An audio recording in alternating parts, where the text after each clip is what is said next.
چاہیے کہ نبی صلی اللہ علیہ وسلم کا پسینہ خوشبو والا تھا. صحابہ اکرام نبی صلی اللہ علیہ وسلم کے پسینے کو محفوظ کر لیا کرتے تھے. عطر سے زیادہ خوشبو آتی تھی, ہم مانتے ہیں. صحابہ اکرام جب سفر میں آتے تھے تو نبی صلی اللہ علیہ وسلم کے پیٹ کا بوسہ لیتے تھے, نبی صلی اللہ علیہ وسلم کے پیر کا بوسہ لیتے تھے, ہم مانتے ہیں, ہم عزت کرتے ہیں. نبی صلی اللہ علیہ وسلم کی جو بات نبی اور صحابہ سے ثابت نہیں ہو, ہم اس کو نہیں مانتے. جو نبی اور صحابہ سے بات ثابت ہو, آتھینٹک ہو, ماننا چاہیے. آج نہیں مان رہے, اگر کوئی لا کے بتا دے کل مانیں گے, اعلان کریں گے, لیکن ہم بات ماننے کے لیے تیار رہیں گے. امید کہ آپ کا جواب مکمل ہو. اگلا سوال مائک 3 بہنوں سے لیا جائے گا. السلام علیکم ورحمۃ اللہ وبرکاتہ.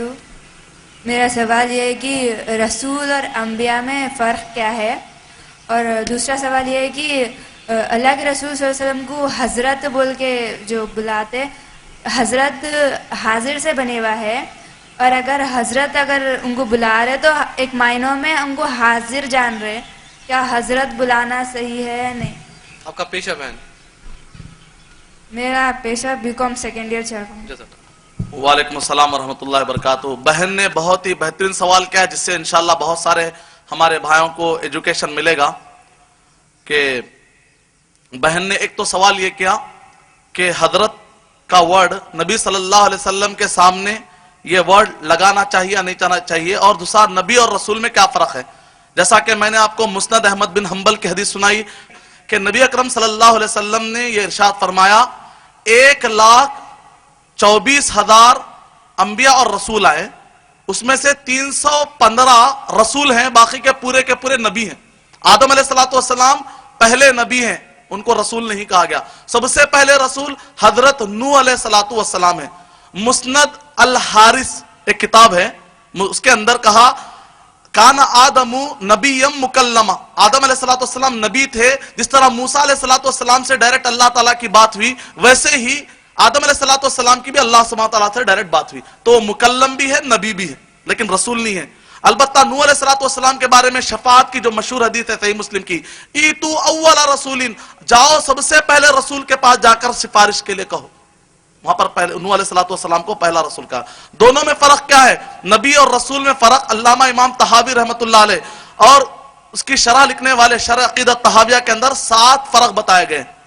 لیکن ہر فرق کے اندر ایک ڈیبیٹنگ ٹاپک ہے, کوئی کسی فرق کو نہیں مانتا. لیکن سب سے بیسٹ فرق جو بتایا گیا 7 میں سے سب سے بیسٹ فرق وہ یہ ہے کہ نبی ایک مرحلہ ہے, جس کے بعد مرحلہ آتا ہے رسول کا. اس کو سمجھنے کے لیے 10th کے بعد کا مرحلہ ہوتا ہے انٹر کا. نبی مانے وہ جو اس کو خبر دی جاتی ہے, رسول وہ جو کہ بیان کرتا ہے. تو مانے کے اعتبار سے بھی آپ کو تھوڑا فرق نظر آ رہا ہوگا, لیکن دونوں کے اندر بھی اصل تو مقصد یہ ہے کہ بندوں تک اسلام پہنچانا. لیکن فرق یہ کیا گیا ہے کہ رسول, ہر نبی رسول نہیں ہو سکتا, لیکن ہر رسول کو نبی ہونا ہی پڑے. جیسے مثال کے طور پہ ہر مسلمان مومن نہیں ہوتا, لیکن ہر مومن بائی ڈیفالٹ مسلمان ہوتا ہے. اسی طریقے سے یہ دونوں فرق ہے. اور دوسرا کہ حضرت کہنا چاہیے نہیں کہنا چاہیے. بہن نے جو ورڈ کہا حضرت کا جو اصل میننگ ہے, یہ اصل نوابوں کے پاس حضور والا حضرت والا ہوتے ہوتے وہاں پر جب پرانے لوگوں نے دیکھا بادشاہوں کی اتنی عزت ہے تو ہمارے نبی کی کیوں نہیں, یہ ورڈ وہاں سے آ گیا. اصل میں قرآن مجید میں کہیں بھی نہیں ہے. مثال کے طور پہ لا الہ الا اللہ حضرت محمد رسول اللہ بولتے, آپ نہیں بولتے لا الہ الا اللہ محمد رسول اللہ. ہمارے بہت سارے بھائیوں کو یہ ٹاپک دیکھ کر تکلیف ہوئی, کہا کہ حضرت محمد نہیں لکھ رہے. ہم نے کہا یہ عربی سے ہم نے ٹاپک لیا ہے. عربی میں پہلے حضرت نہیں آتا, لا الہ الا اللہ حضرت محمد رسول اللہ پڑھتے, یا لا الہ الا اللہ محمد رسول اللہ پڑھتے, محمد رسول اللہ پڑھتے. یعنی کہ صلی اللہ علیہ وسلم بعد میں عزت آ رہی ہے. بعد میں عزت آئے چاہے پہلے عزت آئے, فرق نہیں پڑتا. آدم علیہ السلام پہلے آئے, نبی صلی اللہ علیہ وسلم بعد میں آئے. بعد میں آنے کے باوجود مرتبہ کس کا بڑا, حضرت محمد مصطفیٰ صلی اللہ علیہ وسلم کا. محمد کہنے کے بعد صلی اللہ علیہ وسلم کہہ رہے, بعد میں صلی اللہ علیہ وسلم آگے عزت ہم نے دے دی. عربی اعتبار سے تو ہم نے عزت دے دی, اردو کے اعتبار سے ہم کو نوابوں کی عزت سمجھ میں نہیں آتی. حضرت والا حضور سے, حضرت کا معنی ہے حاضر. چونکہ وہاں پر بادشاہ سامنے حاضر رہتے تھے, وہاں پر عزت کے طور پہ ورڈ, تو اس کے اندر 2 معنی ہوئے. ایک تو حضرت کا معنی عزت کا نکلتا ہے. اگر کوئی انما الاعمال بالنیات, عمل کا دار و مدار نیت پر ہے.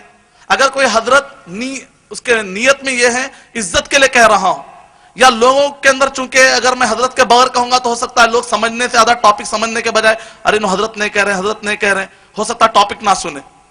تو اس کے لیے اگر آپ انمل اعمال بالنیات، عمل کا دار و مدار نیت پر ہے، حضرت اگر آپ عزت کے لیے کہہ رہے ہیں ہو سکتا چل جائے، لیکن بہتر تو یہ ہے ایسے سارے الفاظ اوائڈ کرے جو نبی صلی اللہ علیہ وسلم، جیسا کہ کئی لوگ کہتے ہیں نبی صلی اللہ علیہ وسلم ہر جگہ حاضر ہے. اگر نبی صلی اللہ علیہ وسلم ہر جگہ حاضر ہے تو مسجد کے اندر امام صاحب کو آگے نہیں بڑھانا پڑتا. نبی صلی اللہ علیہ وسلم کے ہوتے ہوئے امام بن سکتے کوئی؟ کسی کے اندر ہے جرت؟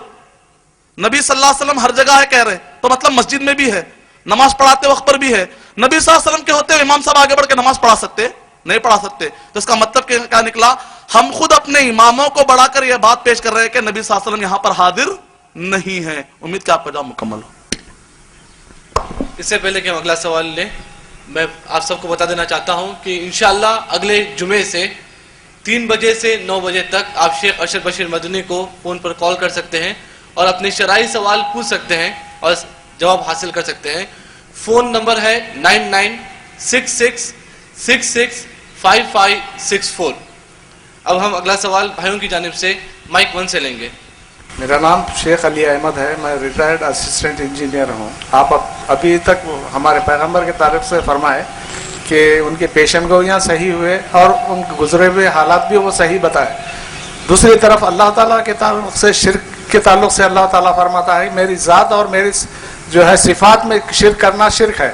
تو گزرے ہوئے حالات کا اور آنے والے حالات کا علم صرف اور صرف اللہ تعالیٰ کو ہے. تو کیا ہمارے پیغمبر کو بھی غیب کے حال معلوم رہتا تھا؟ کیا صحیح ہے؟ وعلیکم السلام ورحمۃ اللہ وبرکاتہ. چاچا نے بڑا بہترین سوال کیا کہ نبی صلی اللہ علیہ وسلم گزرے ہوئے حالات بتا رہے ہیں، آنے والے حالات بتا رہے ہیں، تو کیا نبی اکرم صلی اللہ علیہ وسلم کو غیب کا علم حاصل تھا کیا؟ میں آپ سے پوچھنا چاہتا ہوں دجال آنے والا ہے کہ نہیں ہے؟ آپ کے عقیدے کے مطابق دجال آنے والا ہے؟ بھائی ہاں، آپ کو غیب معلوم ہو گیا. تو آپ کہیں گے نہیں نبی صلی اللہ علیہ وسلم میرے لیے سورس ہے، کہیں گے آپ. جیسے ہی سورس آ گیا، غیب کا ڈیفینیشن کیا ہے معلوم؟ بغیر کسی سورس کے بتانے کو غیب بولتے. غیب کا ڈیفینیشن نبی صلی اللہ علیہ وسلم اللہ سبحانہ و تعالیٰ کی طرف سے وحی کے سورس سے بتا رہے تھے، تو غیب کہا رہا. غیب کا ڈیفینیشن کیا ہے؟ یہ آڑ کے پیچھے میں یہ کہوں کہ فی الوقت ایک چمٹی ہے یہاں ہے، کوئی ڈیٹیل میں بتاؤں یہاں پر یہ ہو رہا، جبکہ میں دیکھ نہیں رہا ہوں. میرے پاس نہ کوئی فون ہے، نہ کوئی خبر دینے والا ہے، نہ کوئی مشین ہے دیکھنے کی، کوئی بھی سورس نہیں ہے. اس کے بغیر میں کہہ رہا ہوں پیچھے یہ ہو رہا ہے، یہ ہو رہا ہے، یہ غیب اس کو کہتے ہیں. جیسے ہی کوئی سورس آ جاتا، غیب کا ڈیفینیشن آپ پڑھ لیجئے دنیا کی کسی بھی ڈکشنری، جیسے ہی کوئی سورس آ جائے گا وہ غیب نہیں رہا. اسی لیے ہم کہتے ہیں غیب سببی، ایک ایسا غیب جس کے پیچھے کوئی سبب ہو، سورس ہو، تو وہ غیب اللہ تعالیٰ نے اس غیب کا انکار نہیں کیا. اس غیب کا اللہ تعالیٰ نے الغیب کا انکار کیا.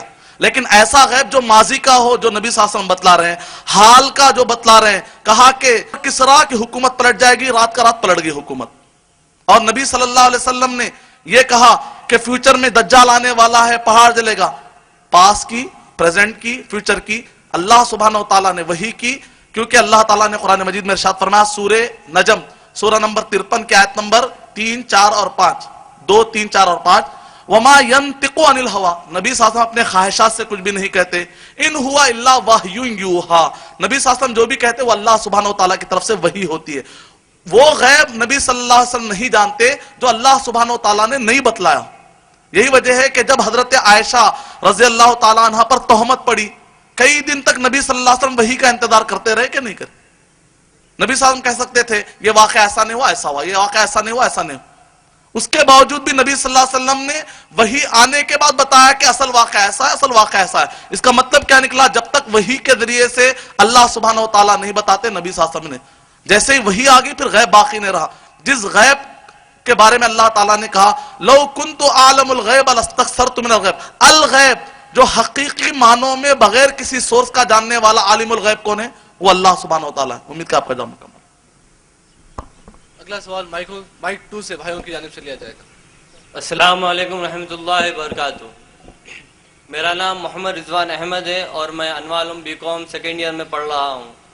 میرا سوال ہے، ہم لوگ سلام پڑھتے ہیں لیکن بھائی لوگ کہتے ہیں شرک ہے، کیا یہ گستاخ رسول نہیں ہے؟ بس اتنا ہی ہے. وعلیکم السلام ورحمۃ اللہ وبرکاتہ. بھائی نے کہا کہ ہم لوگ سلام پڑھتے ہیں، بھائی لوگ یہ کہتے ہیں